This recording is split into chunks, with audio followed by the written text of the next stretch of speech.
ERP failures have an alarmingly high failure rate at 80% or more by some estimates.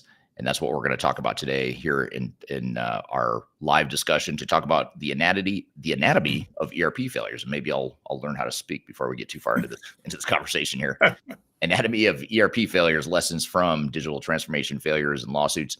It's going to be a great conversation here today. I'm really looking forward to it. We're going to dive into the anatomy of what causes failure and what causes these big, massive lawsuits, and what are the lessons and takeaways you can take from this. My name is Eric Kimberling. I'm the CEO of Third Stage Consulting. We're an independent and tech-agnostic consulting firm that helps clients throughout the world with their digital transformation journeys. We also have a staffing arm of our company called Lander Talent that staffs people on ERP projects for those that are looking for contract resources and contract to hire resources. So we help companies throughout the world with their implementations. And one of the big service offerings we provide to our clients is expert witness work. So we go in and we analyze failures and lawsuits as part of litigation. Typically, attorneys will hire us to go through that process. We'll explain what that means here in just a moment. And we're going to dive into some of the lessons and patterns we see in analyzing these different types of lawsuits and failures. So a lot to unpack here in just a moment. I'll introduce our guest in just a moment. But before I do, I'd love to hear where in the world you guys are joining from today. We're streaming to LinkedIn, Facebook, X, TikTok, and other platforms. I can't remember all the platforms we're streaming to, but we're streaming all over the place. So for whoever you're listening here today or watching, thanks for being here. Let us know in the chat what city and country you're joining from, just to get a feel for where the global audience is here today. And also, if you've got questions along the way as we get into the conversation, please feel free to drop those in the chat. Any questions you've got related to failure, what causes failure, your experience with failure, or your experience with pain points and challenges with these projects, love to hear your feedback here. So again, the topic at hand today, anatomy of an ERP failure. Joining us to unpack this conversation is Fred Hessler, who's the director of our expert witness practice here at Third Stage Consulting. Fred, thanks for being here today. Oh, thanks for inviting me. Hi, Eric. How you doing today? Good to have you here. And you've been on our podcast in the past. You've been on. You were on the last time you were on this podcast. We were on talking about the SAAQ implementation failure in Canada. We did a little case study on that. That's not a client of ours, but it was a publicly documented case study that we unpacked a bit.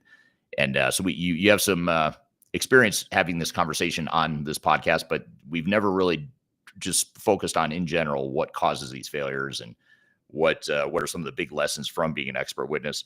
Before we jump in with some of the questions that I've got for you and that the audience has for you, tell us a little bit about your background, and then I want to get into what exactly an expert witness is.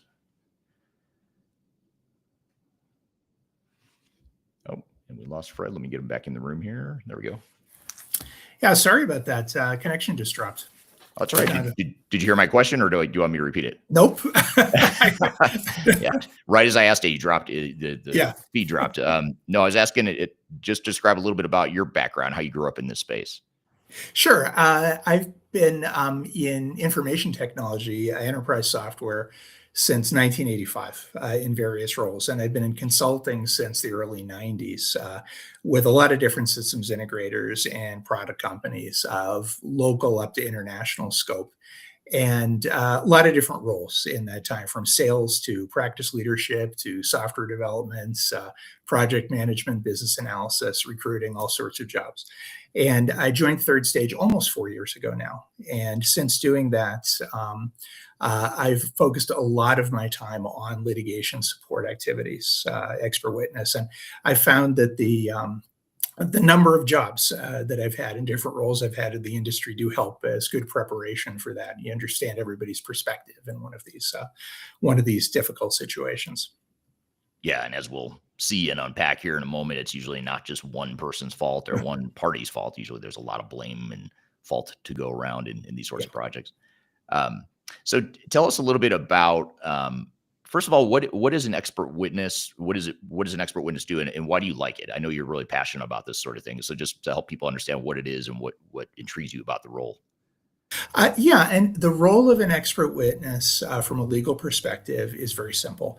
It's to make difficult, complex, or technical information comprehensible to the court.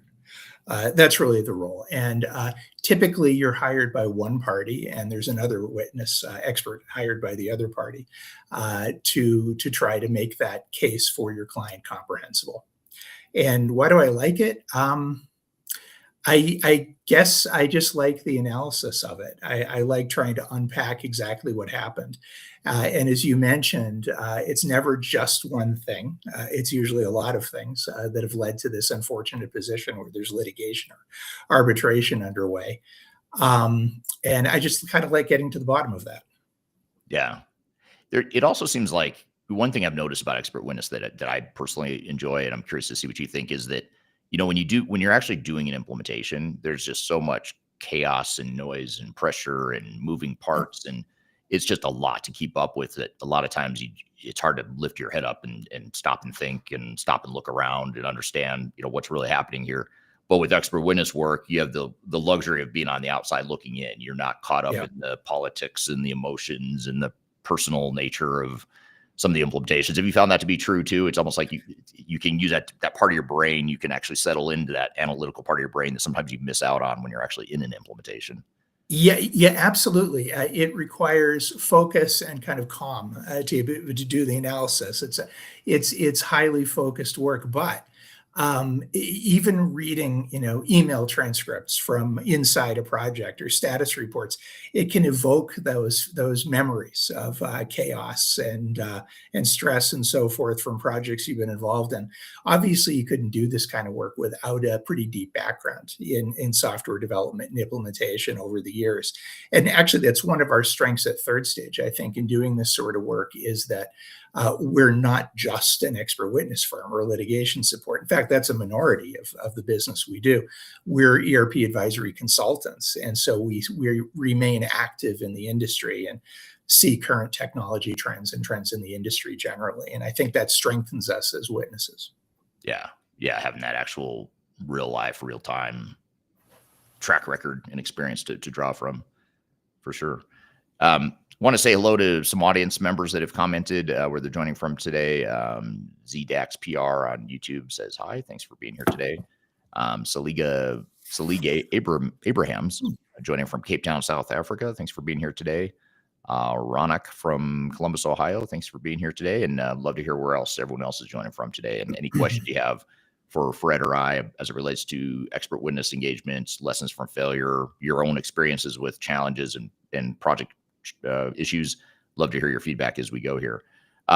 Just to get started, Fred, as we dive into this here, what is if you had to, I know this is probably unfair to start off with such a narrow-minded question, but I'll ask it anyway. But when you look at some of the highest profile ERP failures that you've been involved with, what's the most single common root cause that you think executives consistently underestimate or ignore? If you had to pick one, what would it be? If I had to pick one, I guess it would be that client executives tend to too frequently ignore just how consuming these projects are to their organization, how much of the organization's attention and energy is going to be required to actually participate in. This isn't a spectator sport. You as a client are going to be deeply involved. There's expressing requirements. There's your testing responsibilities, your responsibility to make decisions quickly and help resolve the issues quickly. Data conversion is a huge responsibility that I think a lot of client organizations don't anticipate having to be involved in. So I think that's the biggest single cause of failure, if I had to pick one. But there's another side to it too. I don't think that integrators in our business do a very good job generally of helping their clients prepare to do those things. They're not things clients do every day. And I don't think as an industry we do a very good job these days in helping clients be successful at fulfilling their parts of their obligations under these contracts. Yeah. Yeah. It seems like also the definition of success and failure could vary depending on if you're a system integrator or a customer. I don't know if you've seen that too, where it's like SI or system integrator or a vendor might think, I succeeded. I implemented software on, maybe it was even on time, on budget. Yeah. Doesn't necessarily mean it was successful to the client and their end result operations. Do you see that sort of disconnect too in terms of goal alignment or vision of what success actually is?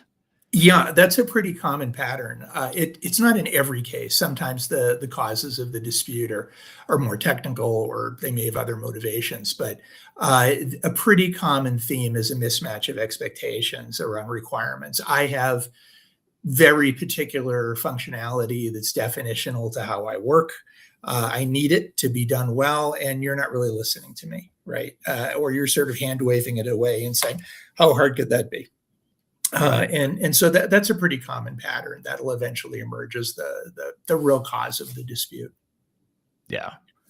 Yeah, I loved it. In you and I being somewhat similar ages here, you could probably relate to this or remember this, but you remember like the Windows 98 rollout back in the day, and how Yeah, that was at the time such a big deal. And I think a lot of executives still think back to like, oh, remember the Windows 98 upgrade? It wasn't that difficult. So how hard could an SAP or a D365 project be, right? yeah, It's the same thing. And I think a lot of times organizations just don't, to your point, they don't understand that it's not just a Windows 98 or a simple IT upgrade. It's a massive overhaul of your operations, which a lot of people underestimate. yep, yeah, absolutely.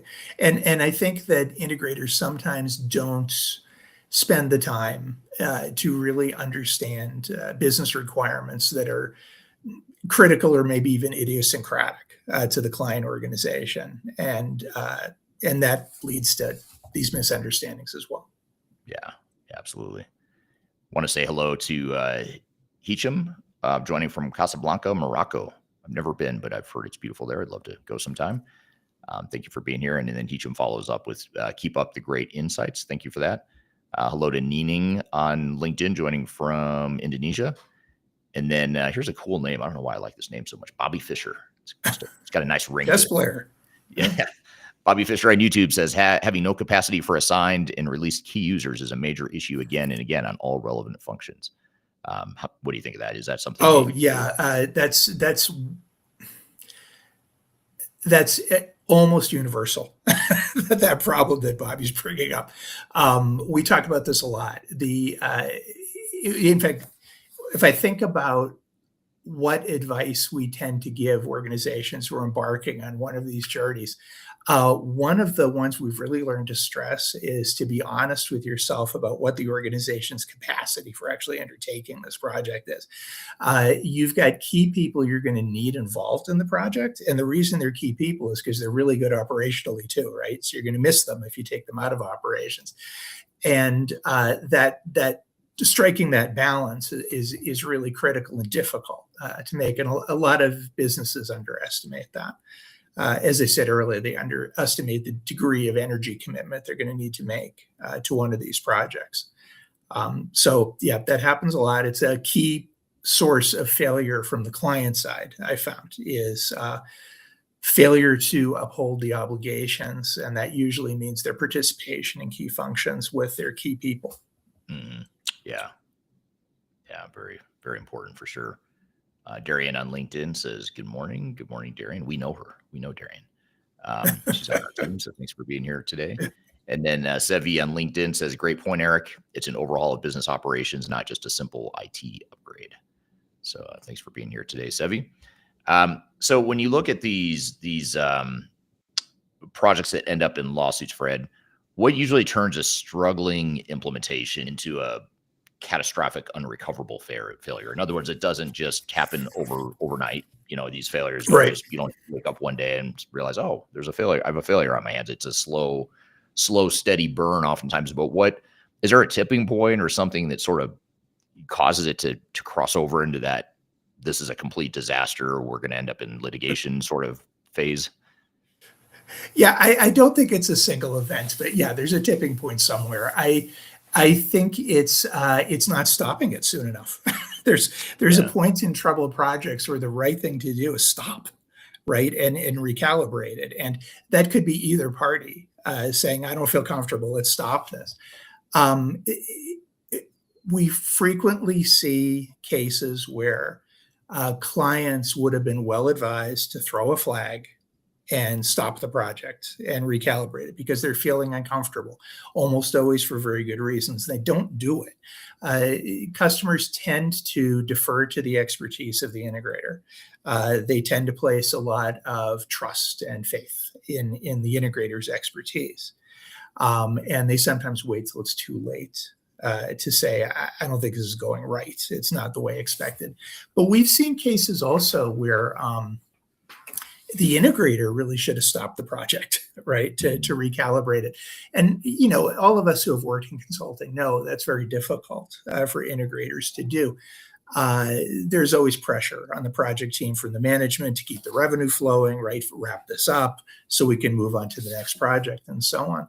And pausing a project interrupts that. It puts people on the bench. It's very operationally inconvenient and financially difficult to do it.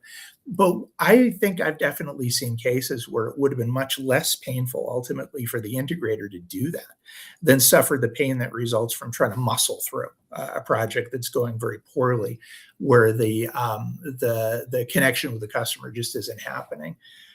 We've seen situations where the customer just flatly isn't ready for this, can't participate sufficiently. We've seen cases where very arguably the wrong product has been selected to be implemented. Your chances as an integrator to succeed in those situations is pretty low. And we spend a lot of our time at Third Stage telling clients about what red flags to watch out for and how to conduct. But there are definitely red flags for integrators too. Yeah. Yeah. And I think you bring up a good point. And it seems like even before you get to the point of potentially pausing a project or knowing when to pause the project, a lot of times it starts at the very beginning of the project. And we see this a lot because a lot of the work we do is vendor evaluation selection. We help with digital strategy and planning, et cetera, et cetera. Yeah. So a lot of times we're side by side with the client when this dynamic happens. But oftentimes what happens is the vendor will say, hey, all right, you signed the contract. Great. We've got a team of people that's ready to show up tomorrow. Yeah, they're going to start implementing tomorrow. And you look around and you think, okay, I'm nowhere close to being ready for this, but they're putting all this pressure on me to get started tomorrow. And of course, they'll use sales tactics like, okay, you want the A team's available now. They're not going to be available. Right. They're available tomorrow. And, and so you end up falling into this trap of, okay, well, I guess if we get started, we go fast, we'll get it done sooner, we'll save money, et cetera, et cetera. What often ends up happening is you prematurely staff the project. You're wasting time and money early on without having a plan, and it creates a lot of problems later on. But to your point, that there's like a conflict of interest there. The vendor is interested in pushing faster.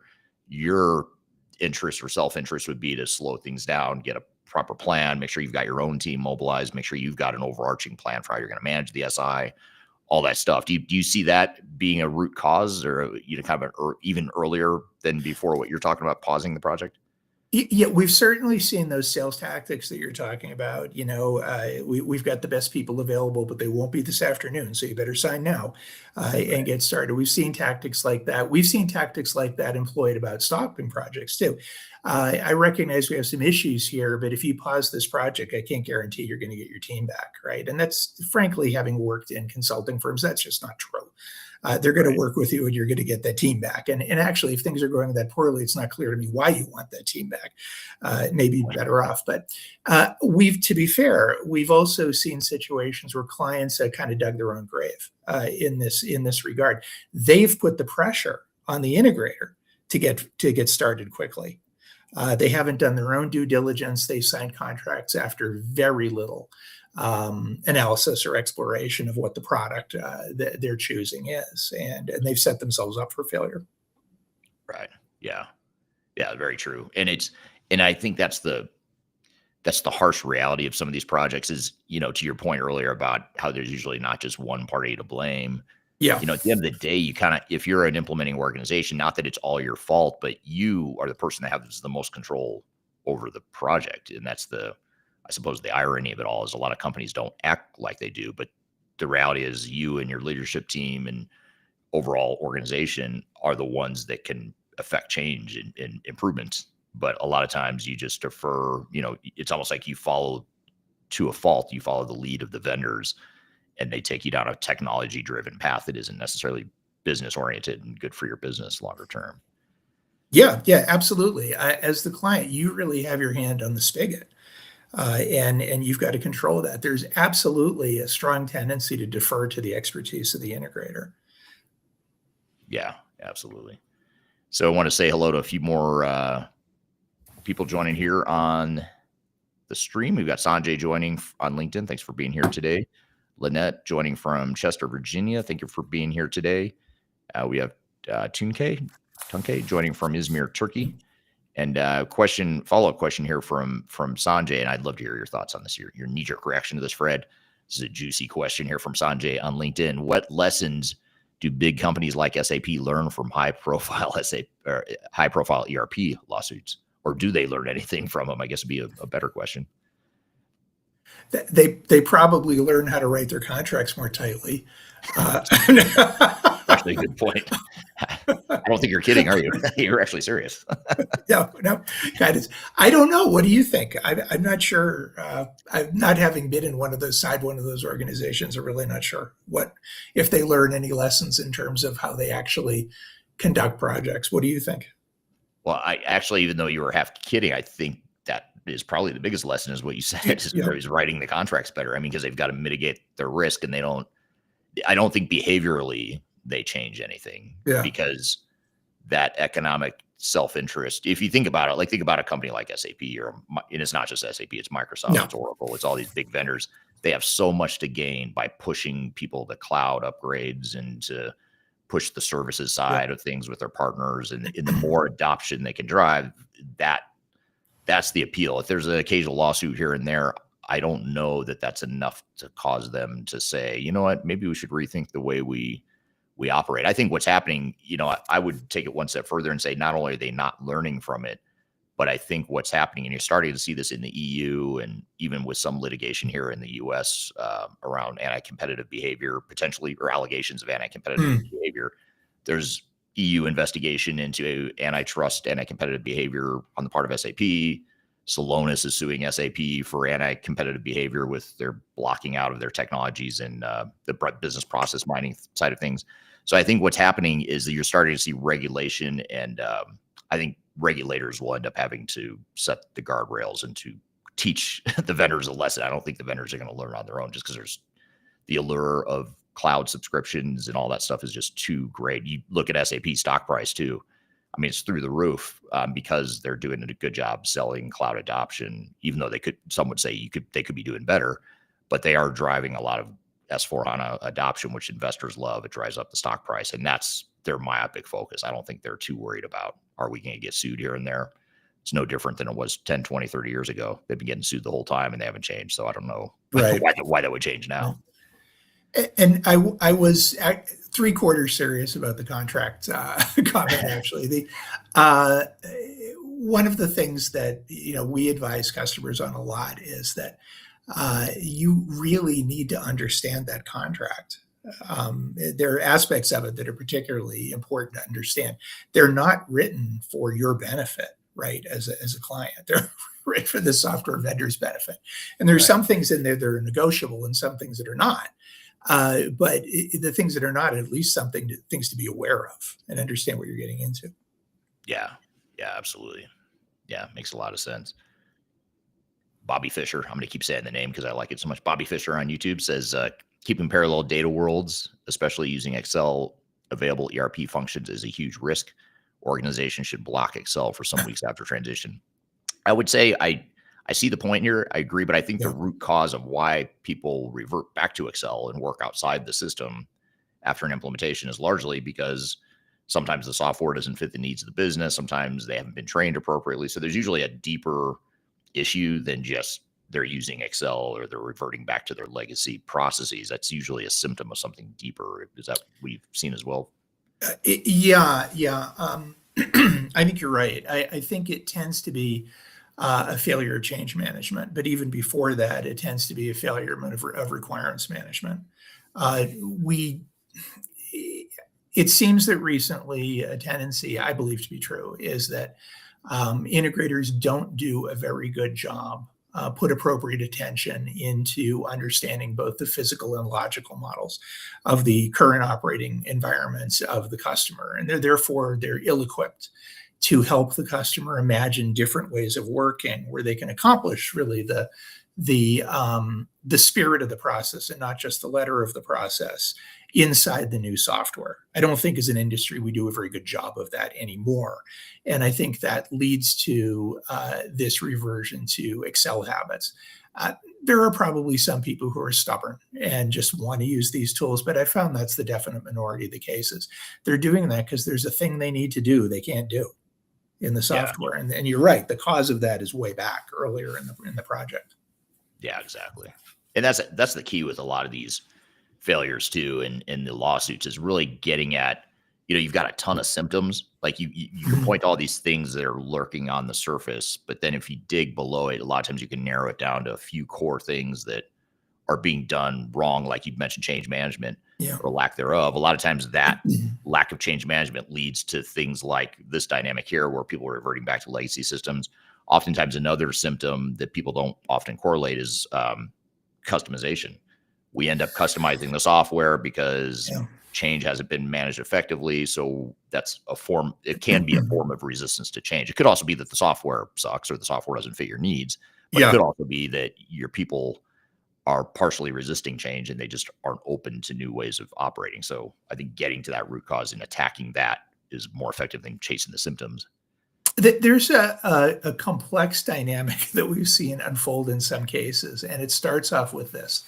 The vendor says, you're going to do fit to standard. And the customer says, we want to do that. We want to minimize customization. We really do. And in order to really do that, you need to help folks at the staff level understand how they're going to get their jobs done in the new system. And as I said earlier, how to accomplish not just the letter of the process, but the spirit of the process and get the work done. It's on you to understand that current process so you can help them reimagine it and therefore adopt it. As I said, I think as an industry, we do that very poorly these days. We show up and say, tell us your requirements. Do you have them written down? We'll just take the documents and go away, right? It's not as much conversation as there should be and collaboration. What then happens is you really get into compelling a customer to adopt a fit to standard approach. And the folks that actually do the work in the organization say, this doesn't work. This is inadequate. And the reaction to that is probably some amount of period of mutual frustration. But eventually what I've seen is the implementation teams frequently throw up their hands and say, okay, we'll start customizing things and reproducing the old physical processes you had. And that doesn't lead anywhere good either. Then you wind up, you don't get any benefit of potentially improving or streamlining work processes. You're just redoing the old ones in a different technology, and you've blown up your goal of minimizing customization. It's a dynamic we've seen play out a few times in consulting engagements. Yeah, it's very true, and then that creates somewhat of a domino effect downstream too. Yep. Lynette agrees. Whoops. There we go. Lynette on LinkedIn agrees. I agree. Writing better contracts is a lesson from the vendors. Another comment here from Lynette on LinkedIn. Lynette says, I've seen effectiveness with incorporating readiness language in the RFP and contract to make sure the organization also has the resources to proceed and the implementer maintains relevant, skilled resources for effective project management and outcomes. Otherwise, pause to ensure readiness across all fronts. So that's a good point. Is it really a lot of good points packed into that comment, actually. I've seen readiness language in some vendor contracts, some integrator contracts that are very clear about outlining responsibilities of the client organization, even imposing fines for idle time. If their unreadiness causes a delay. Some integrators' contracts are pretty terrible and they don't have anything like that in them, but I've seen some good ones where they have those customer expectations set out very clearly. Yeah, absolutely. It can be a good way to address it for sure. Here's a comment from 𝗙Ž_PR on YouTube. It says, hello again, Denise here. I was AFK for a while. I'm not sure what that means. I was AFK for a while. You guys just talked about vendors. Has the market solved the chronic problem of vendor lock-in? And has it gotten any better? No. Gotten worse, I would say. It's gotten worse. Yeah, I think so. Yeah, vendor lock, just for those that don't know, it's basically when the switching cost is so prohibitive that you're, for lack of a better word, you're stuck with that vendor long term, whether you like it or not. And I think that's, it is something that not enough companies are looking at right now. I think this is going to create a wave of problems, and good news, bad news for people like you and I, Fred. I think it's going to create a lot of opportunity for us as expert witnesses in the future, in that you're going to get companies from this current generation of cloud upgrades 10 years from now, whatever it is, they're going to realize, okay, we've outgrown the system, or the technology is not a good fit as it once was. It's time for us to switch systems again, which every company does switch systems every couple decades, perhaps. But I think that difficulty of switching from these cloud platforms is going to be super difficult for companies that we haven't even seen I don't think we've even really started to see the long-term implications of that yet. But right. What are your thoughts there? I think that's a really good point, that we haven't really begun to see the long-term implications of that. It's a relatively new phenomenon.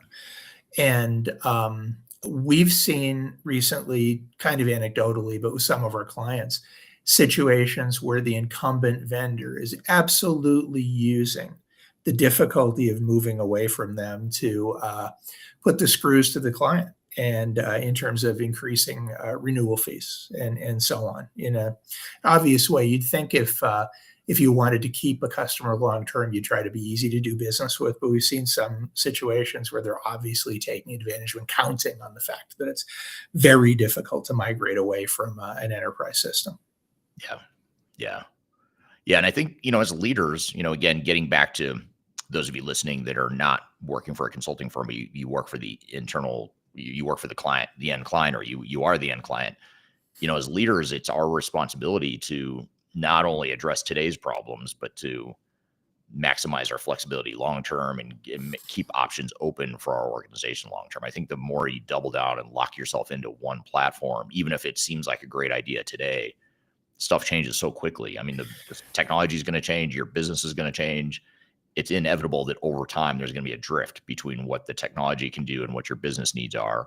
And that's why companies every 10 or 20 years go through these big, massive ERP implementations, because they, things get misaligned over time. It's not a bad thing. It's just the reality of changing organizations. But I think as leaders, though, you've got to keep your options open and ensure that you're not locking yourself or backing yourself into a corner longer term. Yeah. And to the point about understanding the contract, at least in key provisions of it, I always say that, very few people enjoy reading contracts as much as we do, but still there are some provisions you've really got to understand.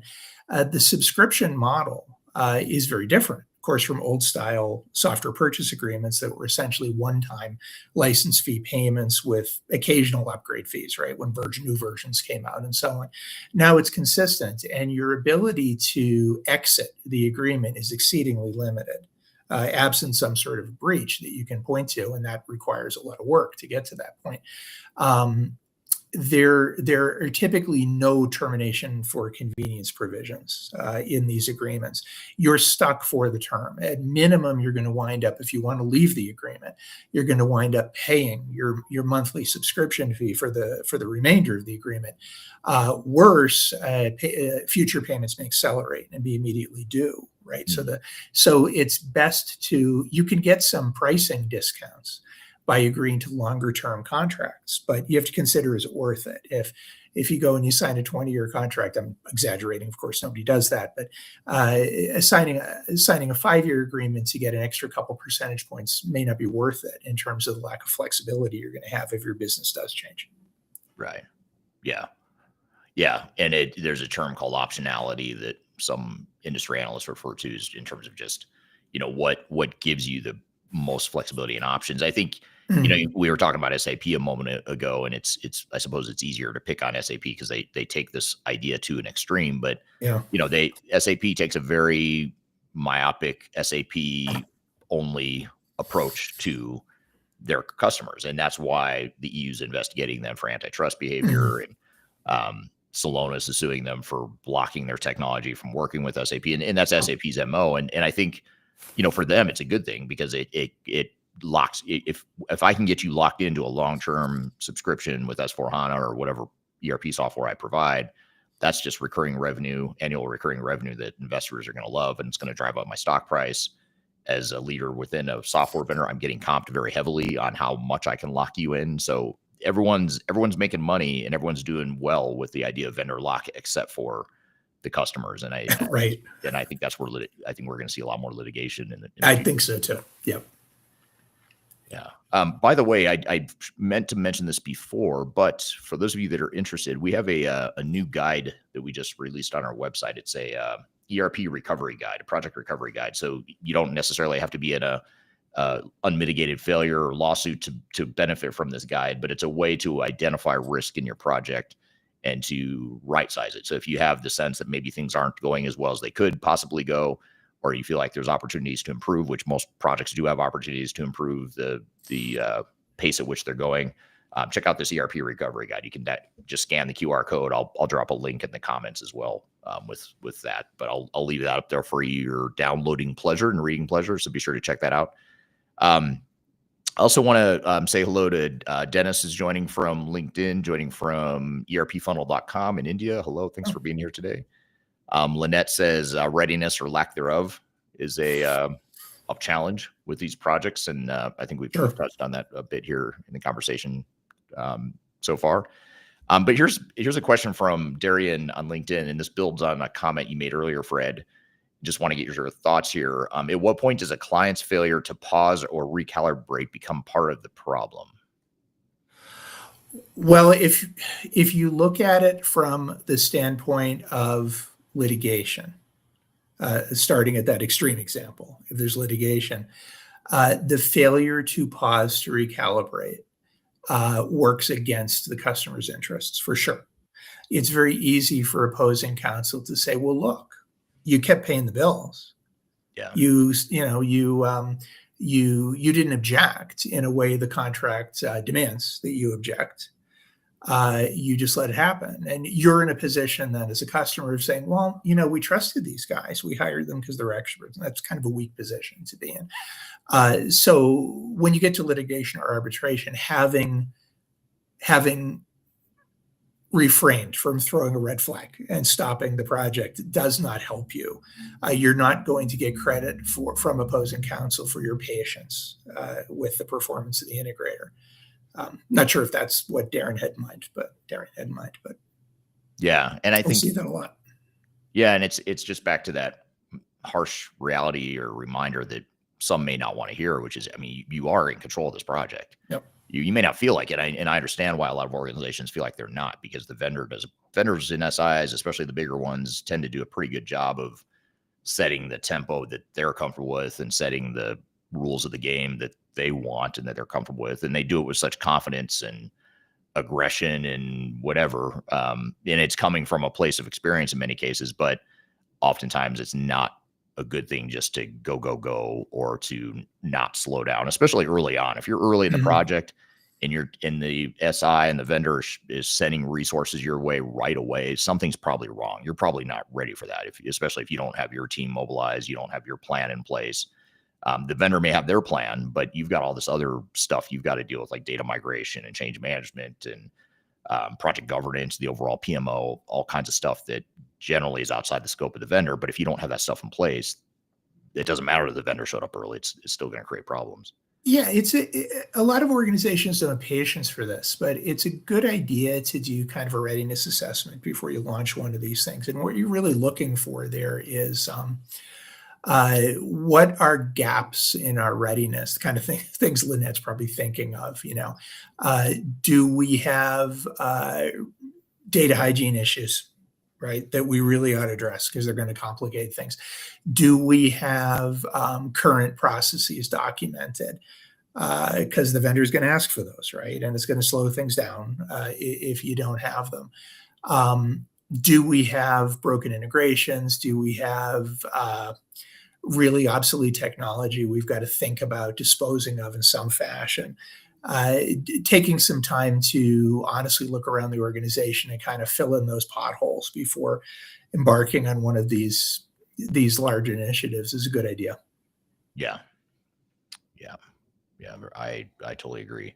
Um, what about, so when these projects fail, and again, we're not just talking about litigation or lawsuits here, but just in general, when projects have difficulties and pain points, how much of it do you think is related to the technology versus more operational, organizational types of issues? It's almost never the software, actually. We had one case I remember where the software simply couldn't do things the provider claimed it could do. It just couldn't. It was new. It was a new variant of an existing product. In my opinion, it just wasn't ready for market yet, and it was salesmanship kind of shoved it out the door. That's not typical, though. Even when the failures that we see are really technical in nature, that failure always results from some human element, right? A bad configuration or an error or maybe even a bad decision just to pick that product in the first place. Now, to be fair, we've also seen more often cases of genuine incompetence from integrators. That isn't typical, but we have seen extreme cases of genuine incompetence, unqualified staff. I've harped on this point a lot, but failure to understand mission critical business requirements of the organization, really bad testing practices, really bad governance practices, even occasionally, and this is not typical, a genuinely unethical behavior. But we also see cases of maybe even more often than this, where the primary fault for the failure really lies with the client. It's a failure to uphold their responsibilities to the project, making delays in decision-making, relitigating decisions that were already made, right, is debilitating to a project. And even in a couple of extreme cases, some genuinely unethical and abusive behavior. Those things do happen.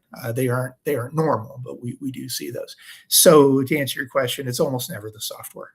These are things involving people, and complex things involving people are always messy. Yeah. Humans are unpredictable. And yeah, two, no software is ever going to be perfect, but let's just say best case scenario, you find a software that can do 80 to 90% of what you want or expect it to do.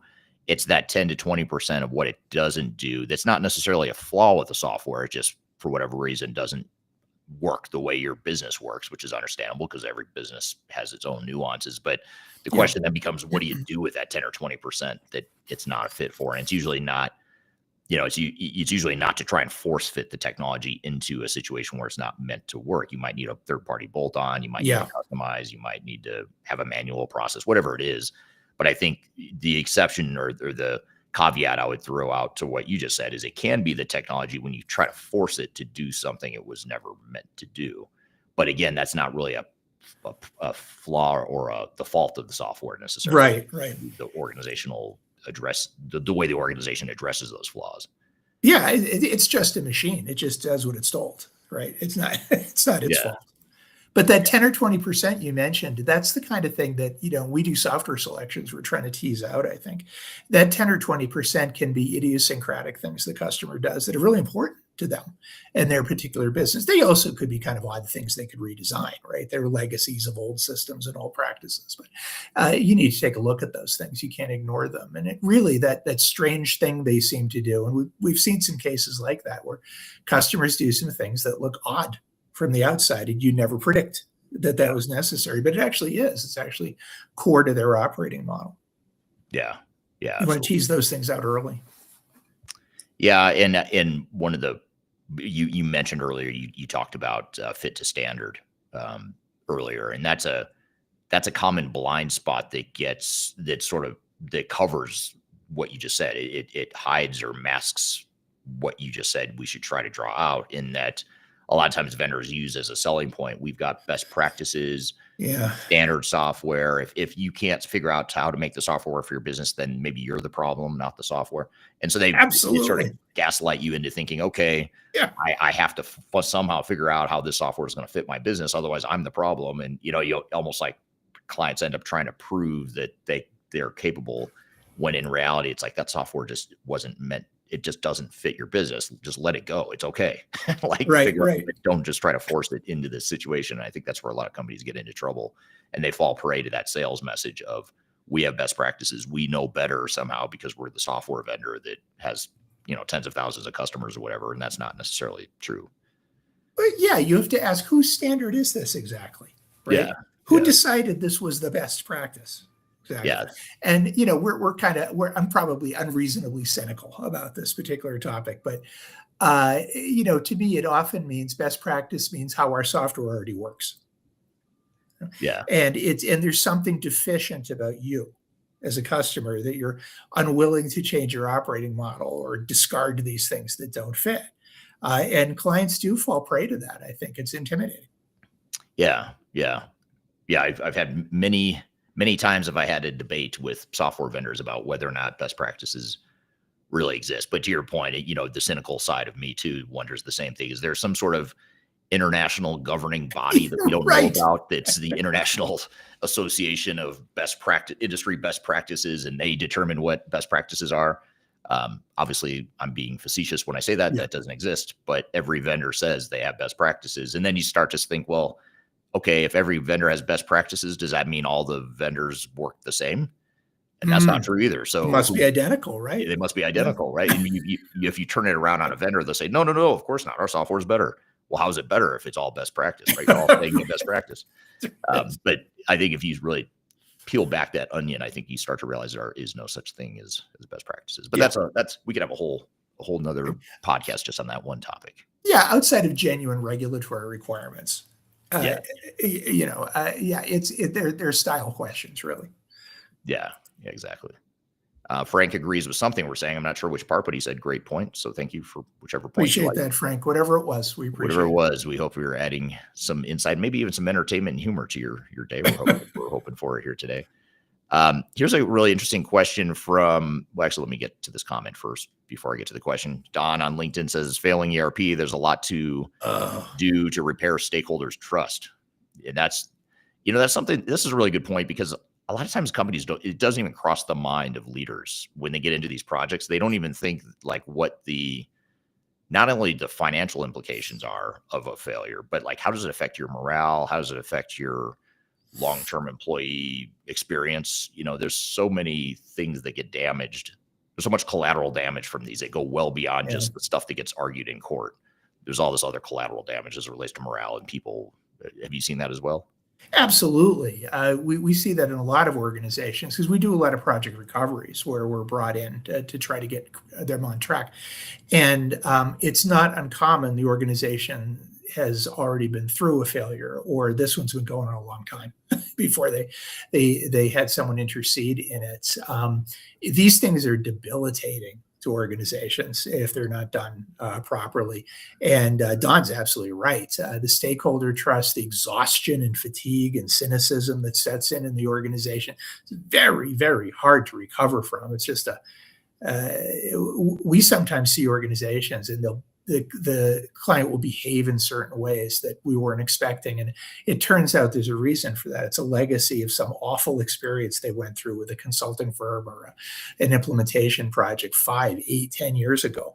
And there's still echoes of it in the organization. Yeah, exactly. And, and then when you try to reboot or do it again, get the project going again, people doubt the ability of the organization to do it, which that right there, you're starting off at a disadvantage because people are already questioning, the path forward. Yep. Everybody's tired.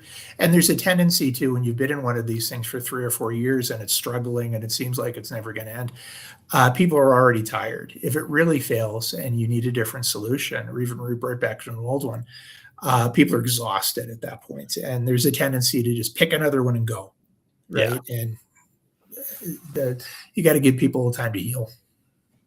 Yeah, and a lot of times when you look at these projects or these failures, you could drop in or insert any vendor name, and the same thing would have happened. Absolutely. A lot of times you say, well, it's because we try to implement SAP, or it's because we try to implement Microsoft or whatever.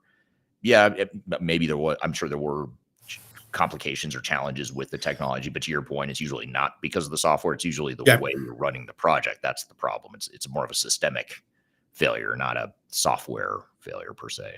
Yep, absolutely. Doesn't almost. You're right. It really does not matter what the brand name was on the software on a lot of these cases. Yeah. Yeah, I had one. This is a long time ago. This is actually the very first expert witness case I did. It was waste. It was waste management versus SAP, and this is, I don't know, 2007 or 2008, I think it was, when that litigation was happening. But they had tried to implement. It was an SAP failure that was the litigation, but they had tried to implement PeopleSoft, I think it was, prior to that, and they had a big, massive PeopleSoft failure, and then they cut ties with PeopleSoft and then went to SAP, and the same thing, very similar pattern. And we, I don't know if I ever shared this story with you, but we, in the case, we tried to, because this was before your time at the third stage, we, in the case, we tried to show in our report, we showed that there was a systemic pattern that repeated itself in the two implementations, the PeopleSoft and the SAP. And the whole point was, it was the way the project was managed that was the real root cause. Unfortunately, the judge threw out the part of our report that talked about the previous failure, because he said you can't bring that into, he basically ruled that couldn't be admissible into the case involving SAP. I see. You had to keep it separate. So they end up striking that from the report, and it wasn't usable in litigation. But I still, obviously, then and still do think that was a pattern that, you saw a lot of the same mistakes repeated. You just inserted a new vendor name and it hoped for better results, but you got the same exact result. So that's just an early lesson for that from one of the expert witness cases we did. That was a good reminder of that. Here's a question I want to get to from Darian on LinkedIn. Where is it? Oh, Darian asks on LinkedIn, if you could force one mandatory checkpoint into every ERP implementation, where would it be and what would need to be true before moving forward? I guess, first of all, would it be one, or maybe I'll make it a little bit easier, one or more checkpoints? Is there one certain point or points where you would want to see that checkpoint? Yeah. I think Darian made the question kind of more fun and interesting by making us pick one, right? One of my pet peeves is compromising integration testing standards. If the statement of work is well written, it's going to have preconditions for entry into integration test, and it's going to have standards for how the integration test is going to be conducted. So it's going to say things like, we've got this stuff done, and it's ready to go, and we're in a position where we're going to let client stakeholders drive the testing, let's say, which is good practice, right? And then we often see under pressure, when by the time you get to the first integration test, that these things kind of get compromised. Now, we said we'd have the integrations done to the ancillary systems. We kind of don't yet. And so we're going to fake that, right, by plugging data in to make processes go end to end. And, we don't really trust. There's too many bugs and things aren't connected yet. So actually the integrator is going to drive the testing, and you guys can just watch, right? And so that's the first one I put in. Right. Number one, you don't get to go any further. If you published an entry criteria into SIT, and you haven't met them, stop. Yeah, exactly. Yeah, and I think we have a client right now that's going through something very similar. They're at the second round of the conference room pilots and didn't get through all the stuff. Stuff didn't pass the conference room pilot phase as it should have, and they're debating now: do we just go ahead and move into the third round, or do we get this right first before we move on? And of course, there's pressure to just move on, right? Because it in some ways you think, well, why slow things down? We could just keep going. And you have to look at, short term, that is going to save some time, but long term, what's that going to do? And usually the long term implications outweigh the short term. Usually by the time you get to that point, also the planning is really not very realistic, right? You go into a compromised SIT knowing there's a backlog of things that need to be addressed. So you're going in behind. You're behind by a couple touchdowns already, right? And then you do the SIT in some fashion, and stuff comes out of it, other things to address. And you go ahead and schedule the next SIT for 3 weeks later. How do you know? right? You've got things you've got to address. They came out of the set, and you came into it with baggage, right? So usually there's an unrealistic assessment of how much time we're going to need to make things right to get to the next stage gate. But I think that's sort of a cultural thing in our industry in general, right? Engineers tend to be fairly optimistic, and we always think we're 90% done, even if we're 90% done for 6 months. We always think we're 90% done. Right. Yeah. Or you downplay the risk because you feel like I can handle the risk. Yeah, sure. What is work overtime? We'll do it. We'll get it done. If things go just perfectly, right, everything will be fine. Yeah. Yeah. If I apply enough brute force to it, it's gonna be okay. Yeah. Good points here. There's a lot of good questions coming in here. Someone on LinkedIn, I don't see the name of the person, but someone said, agree, best practices is an illusion. Here's whoever said that, we should hire him. I know. Yeah. Thank you. At least someone agrees with us. That's one of the most controversial things that I feel like I say is that best practices are a hoax or they're fake. And man, vendors, it's a trigger. It's a trigger for me, but it's also a trigger for vendors when I say it. So I'm surprised I'm not triggering more people. Maybe I am, and they're just being quiet. They're quietly triggered. Here's a question from Ed on LinkedIn. He says, hello from Washington State. How transparent should leadership be about program issues to maintain credibility without causing panic? What are your thoughts there? I've got a bias toward transparency in this. You're not fooling anybody, right? We've seen that control of bad news and so forth. When it comes out, and it's worse, a lot worse, because there's been a break in trust. Sure, there are going to be people in your organization who are going to use project issues that are communicated to them as an excuse for the rumor mill and so on. That happens. But by and large, I think it's better to, I think people will respond positively to the transparency if they think they're being communicated with openly and there's a realistic plan to address whatever the deficiency is. So my bias would be toward transparency. Yeah, I agree. I think there's no harm in it. And I think people would rather see that you're aware of the risk rather than downplaying it or putting up green status reports, every day saying how great everything is. And people, you're right. You're not fooling anyone. People know. Yeah. They already know. Yeah. And if they don't now, they're going to find out. Right. It's going to be bad when they do. Yeah. Yeah, exactly. Here's another question. I know we're a little bit over. I'll take one more audience question here. This is from YouTube. ZDAX PR says, some companies appoint data scientists to lead and supervise digital transformation. Under what conditions would it be preferable to hiring someone different with a different background? What are your thoughts there? Yeah, that's interesting. Data science to lead or supervise digital transformation. Well, I'm gonna have to read into the question some. I think the trickiest bit of digital transformation tends to be data oriented, right? We all know that almost certainly the data in your legacy system is corrupt in some fashion, right? Not perfect, at least. And it's really painful to figure that out and clean it up. And data conversion tends to be something that literally never goes very well in these things and requires a tremendous amount of effort. So maybe that's what the question is referring to. But the second part of the question, I'm not sure I understand.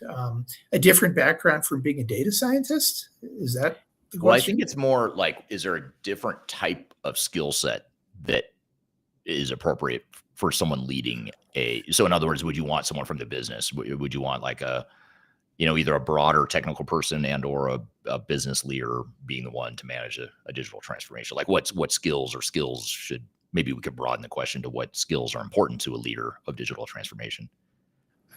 You've had a lot more experience than I have running PMOs for these sorts of things, but my instinct is always to pair them up, to have somebody who understands how to do these things, these complicated technical implementations, but has sympathy for the business, right? Sensitivity to business concerns, and then pair them up with somebody who's broadly knowledgeable about the business, understands the different constituencies and how they operate, but also has an appreciation for just how difficult these things are as technical enterprises.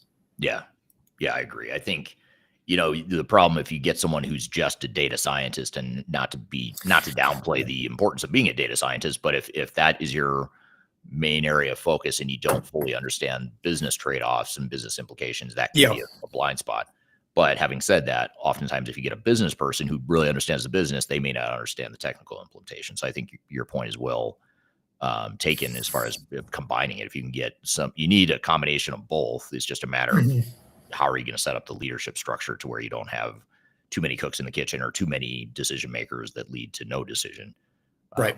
So good stuff there. Well, good. So just to put a bow on all this, or to bring it all full circle, if you had to give advice to CEOs, board members, leadership teams, project team members, one piece of advice before they approve an ERP investment, before they get started on an implementation, what would that one thing be that would be most likely to reduce risk of failure?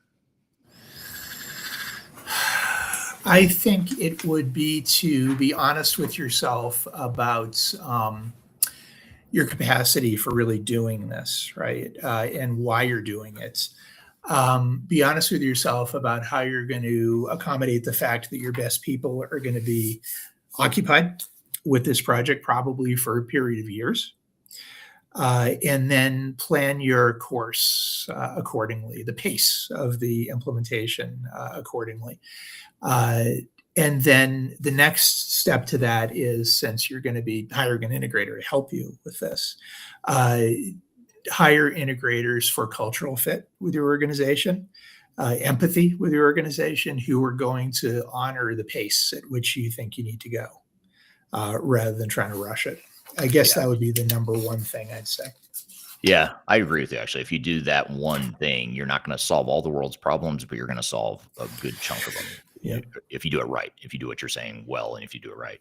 And I got one other one too, and this is one we tell people a lot.